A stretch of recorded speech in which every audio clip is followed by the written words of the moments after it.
Sound Speeds, and welcome back to the Sound Speeds podcast, a member of the Geeks Rising podcast community.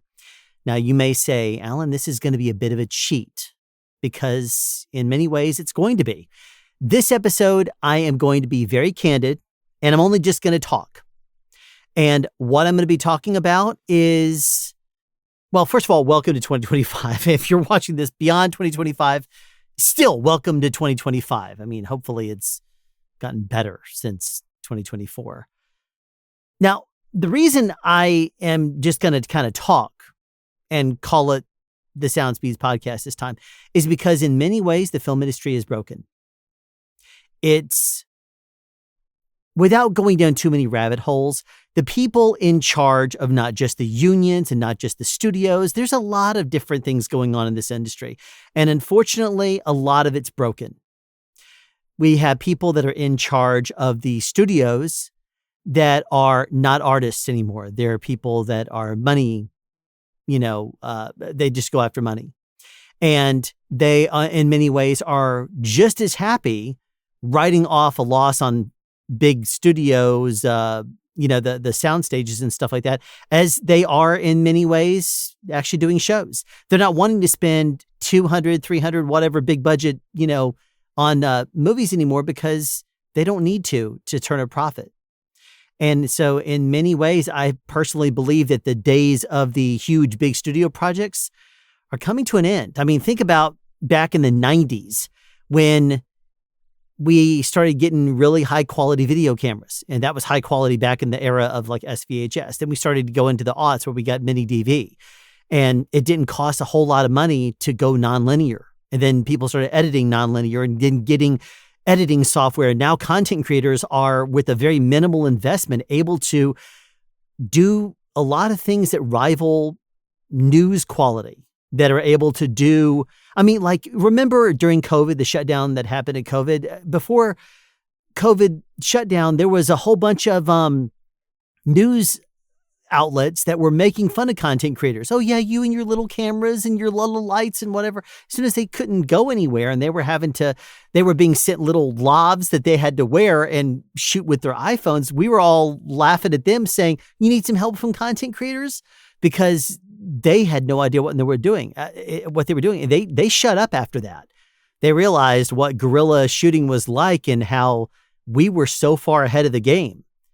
And, in many ways that taught them. But the film industry, you got to keep in mind that, like with the movie The Irishman, for example, they wanted to de-age the actors and make them look younger. And they released a movie where they did a de-aging process. And then it didn't take but a week or two after the movie was released for someone to get the footage and do a better job of it in his own home studio and then upload it, so much so that the film industry was like, wait a minute, why does this look better? We got to hire this guy. It's because the priorities of the film industry have always been kind of weird, but they're not always making the decisions that are best for the audience. Just look at Disney. I mean, Disney it's like whatever. I mean, and this is my opinion because, last thing in the world I need is the mouse suing me. But it's like they brag about things in the news. And then people are like, that is not what we want from Disney. It's, I mean, all it takes is you watching a pitch meeting and you could just see how goofy some of the decisions are that Disney makes. And then you look at Marvel and how after Endgame and Infinity War, how they're just doing some really weird things with the Marvel Cinematic Universe. And a lot of people that were very much gung-ho about it are kind of like, yeah, I'm not that interested in it anymore. And a lot of people, for example, during COVID, people went from about a minute and 14 seconds in having an average attention span of a minute and 14 seconds down to 44 seconds. And the dopamine hit you get from swiping left or right real quickly on TikTok videos, it started to really affect the people's brain who were watching videos, and they were no longer interested in long form content. And we weren't able to create that for a while. So a lot of the times people, they got to the habit, we were already watching movies. I mean, people will sit there and just watch a movie on their screen with their phone on a table. So all the effort that people go into on set in fine-tuning every little bitty tiny detail. Is that a flyaway hair? Is the microphone slightly off mic for one syllable?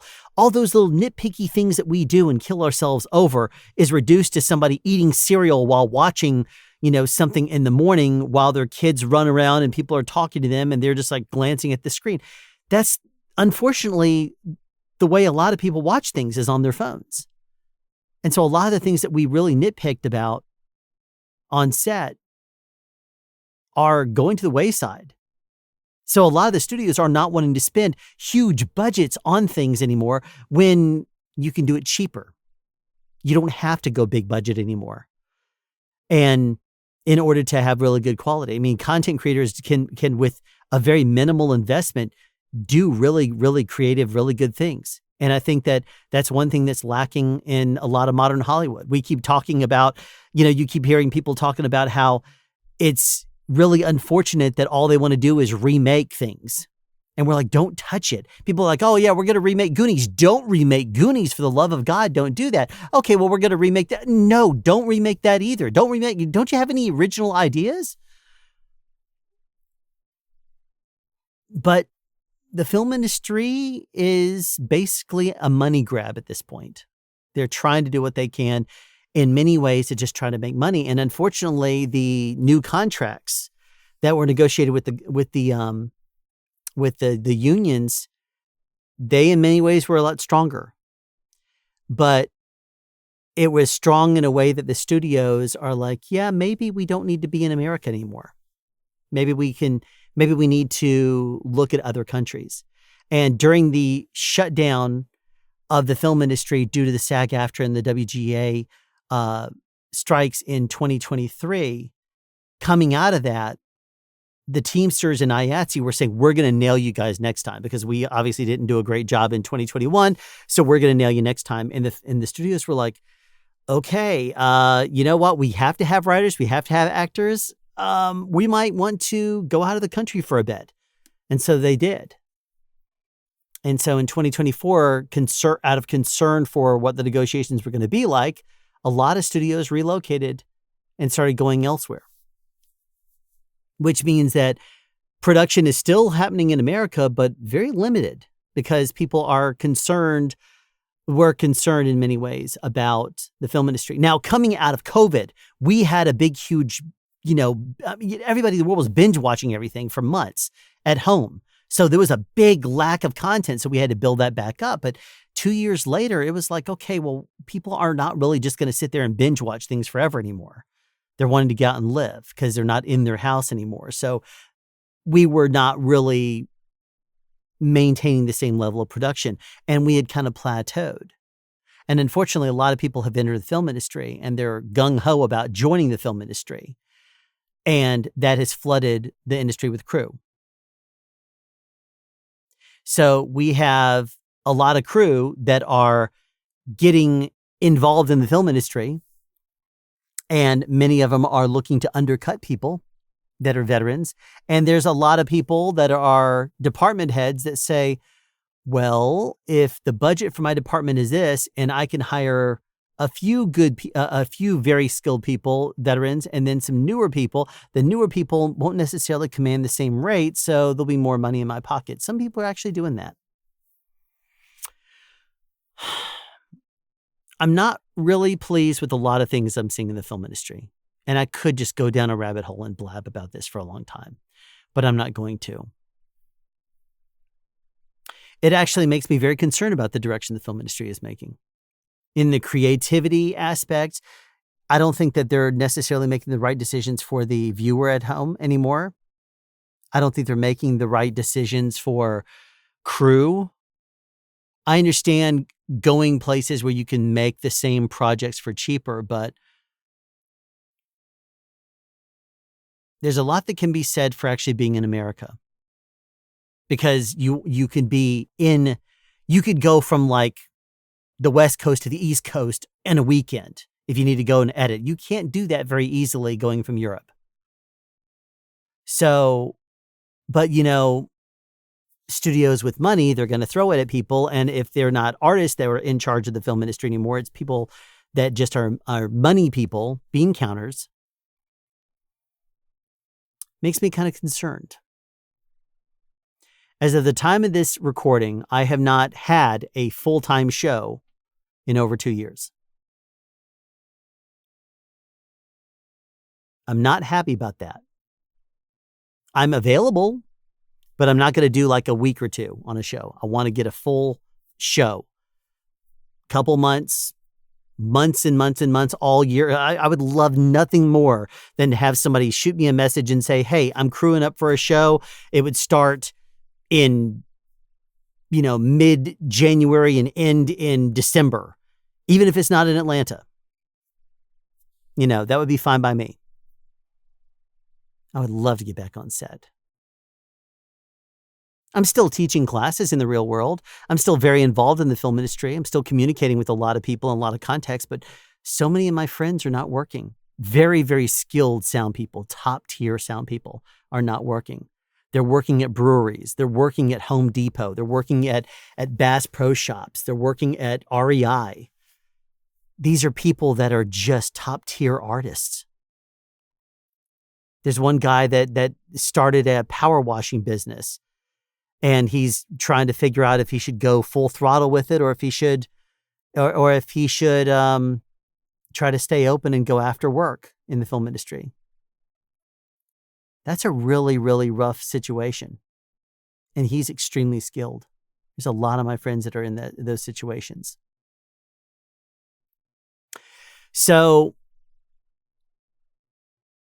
I don't know what your position is if you work in the film industry. Have you been working? If so, you're very, very lucky, very blessed. You might be in a market that doesn't necessarily command like California, New York rates, some of the areas that have higher rates. It may be that your industry is very small and you don't have a whole lot of people in your area, but you have more than enough work for the people that are there. In which case, you may see people relocating to your market. Not me, but people in general. When work starts to go to particular markets, people start to go there. And that builds up those areas. But personally, I'm very concerned about the direction of the film industry, what they're doing, the people in charge, the decisions they're making. Not everybody. There's still some good movies coming out and good TV shows that are coming out of America in the film industry. But it does make me very concerned about the direction that we're going. The movies that are made, the big budget shows, you have very, very top tier people that are working on them, but it's crap. And it's not going to make its money back, which means that they're going to blame everything except themselves. They're going to blame, they're going to blame, who knows? They're going to blame the audience is a big one. You're going to blame the audience for not liking something that you make? If I go into the kitchen and I throw a whole bunch of crap together to see if people are going to like it and they don't like it, is that their fault for not liking the thing that I made? Or is that my fault for deciding I was going to try to mix chocolate and gravy together and then stuff it inside of a turkey and say, this is going to be absolutely wonderful if I also, grate a salt lick on top of it? It doesn't even sound good, does it? It's some random whatever thing.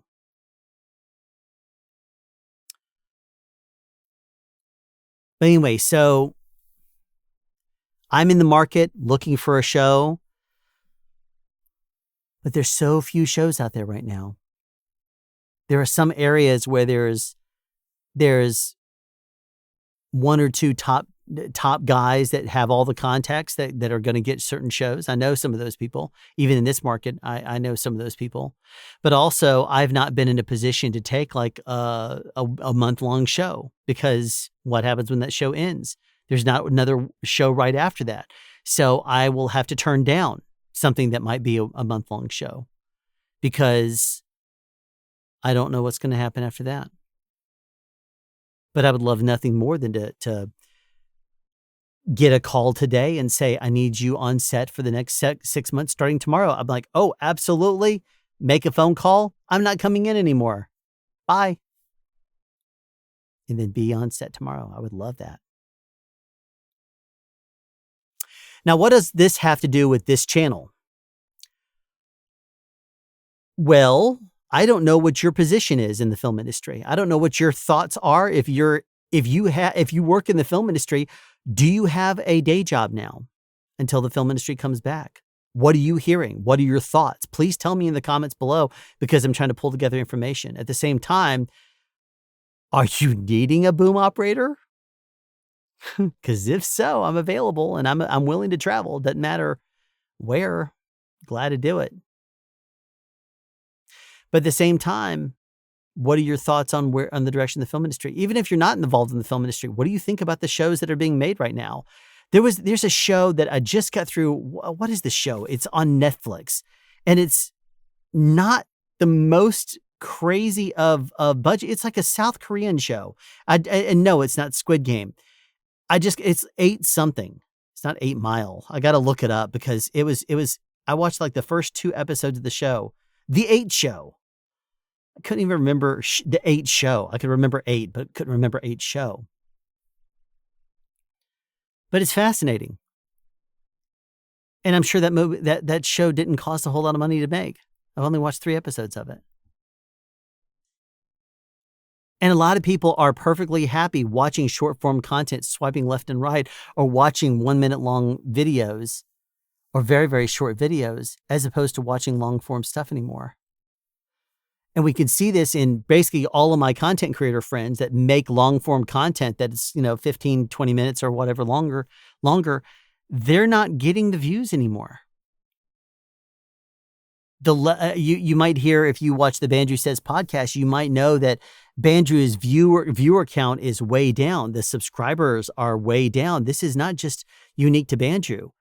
A lot of my friends, they're struggling, as content creators. They're not creating, stuff that they may be even taking things to the next level, but they're just not getting the views. People are not subscribing anymore. Does that mean they're making garbage? No. It just means that interests are changing. You're going to have some people that are diehard people that are just going to say, absolutely, I'm going to watch your stuff no matter what. But channels aren't growing. And people aren't watching the kind of stuff that we like to create anymore. I don't want to sit around and make shorts all day. So I guess I'm curious as to what your thoughts are on the film industry. If you're not in the film industry, what are your thoughts about what you're seeing? Is it in your market similar to the way I described it in my market? Also, I am, I don't want to say, that I'm running out of things to say, but I have a list of things that I'm going to make, videos for on SoundSpeeds, but many of them I just don't have time to do right now because I'm working 70 hours in 5 days. And there's very little time outside of that because I'm not at home, but maybe for a few hours a week. So my time is very, very limited when I'm here at the studio, when I'm able to record. So do you have any questions you'd like me to answer? Are there any reaction videos or any other type of thing that you would like me to talk about? I can't do reviews because I don't have the time to. I don't have the time or resources to just, test things over and over and over again the way I like to do it. I don't have the ability to go into various different locations and spend, 7 hours going and testing things in the field and putting it together in a video and then editing it for hours and hours. But I still want to make worthwhile content. What kind of things are you guys interested in? Because I can talk to camera. I mean, I could do live streams, but when? It's kind of hard to schedule with my schedule right now. So if you have any questions or anything that you would like me to make a video about, react to, or discuss, something like that, please write it in the comments or shoot me an email. Email is much better if you want to actually get something potentially, done in front of the camera. But yeah. Sorry, this has just kind of been a stream of consciousness talking about the state of the film industry, talking about, where we are in early 2024, 25. Holy geez, 2025. Crazy. Tell me your thoughts. Because I'm very interested in hearing everybody's thoughts on where we're going as the film industry, what you have thought, what are your thoughts? What are you seeing? If you're in the industry, are you getting work? Do you have a day job? What's going on? So there you have it. An episode of the Sound Speeds podcast where I basically blab for 20 minutes, and I'm sorry. But there you go. So I'll see you in next week's episode with more different things going on in my life. And as always, sound advice. Have a question you'd like answered or want to add something? Be sure to write it in the comment section down below. You can also make a suggestion for future topics of discussion. Again, comment section down below, or you can email me at soundspeeds@yahoo.com. Be sure to subscribe and turn on notifications so you won't miss out on future sound advice.